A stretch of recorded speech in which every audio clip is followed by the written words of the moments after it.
সবকিছুই ঠিকঠাক চলছিল সেদিন এই ঘটনাটা না ঘটা পর্যন্ত। 9 বছর বয়সের ছোট্ট শিশু দৌড়ে রান্নাঘরে গেল, একটা ছুরি হাতে নিল, আর কেউ কোনো কিছু বুঝে ওঠার আগেই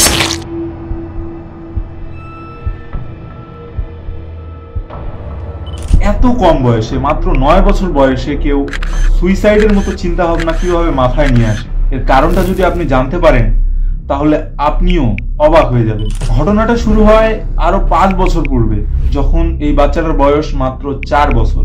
তার বাবা মা আর 5টা বাবা মায়ের মতোই খাবার খেতে না চাইলে, বেশি কান্নাকাটি করলে, বেশি ঝামেলা করলে, বাবা মাকে বিরক্ত করলে সুন্দর করে মোবাইল ফোনটা হাতে দিয়ে দেওয়া, ব্যাস কান্নাও বন্ধ, প্লেটের খাবারও সব শেষ। কিন্তু বয়স বাড়ার সাথে সাথে তার অভ্যাসের পরিবর্তন হয়ে যায়। আগে যে মোবাইল পেলে খাবার খেত, এখন সেই মোবাইলের জন্য খাবার বন্ধ, মানুষের সাথে কথা বলা বন্ধ, বন্ধুদের সাথে খেলাধুলা বন্ধ, আর মোবাইল হাতে না পেলে হয়ে যায় পুরো উন্মাদ, আর সবশেষ পরিণতি সুইসাইড। আচ্ছা, আমরা যদি আমাদের চারপাশে তাকাই তাহলে এমন শিশু কি আরো দেখতে পাই না, যারা মোবাইল ছাড়া খাবার খায় না, এক প্রকার মোবাইলে আসক্ত। সাম্প্রতিক সময়ে বাংলাদেশের শিশুদের উপর এক চালিত গবেষণায় দেখা যায় দেশের প্রায় 86% শিশু যারা এখনো স্কুলের বারান্দায় যায়নি মোবাইল ফোনে আসক্ত।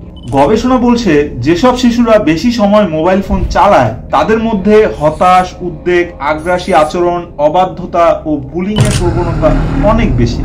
আজকাল এই মোবাইল ফোন, কম্পিউটার, ল্যাপটপ আমাদের দৈনন্দিন জীবনের একটা অংশ হয়ে উঠেছে। আমরা চাইলেও এটাকে অ্যাভয়েড করতে পারবো না।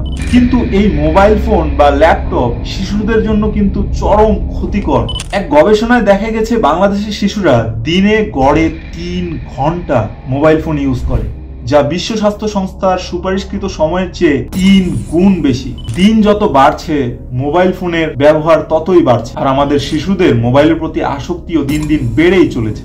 সবশেষে এটুকুই বলতে চাই, আপনার সন্তান আপনার ভবিষ্যৎ, আর আপনার সন্তানকে আপনি কিভাবে মানুষ করবেন, কিভাবে বড় করবেন তা একান্তই আপনার ব্যাপার। সন্তানকে মোবাইল দেওয়ার আগে একবার হলেও চিন্তা করবেন সন্তানের ভবিষ্যৎ কি হবে।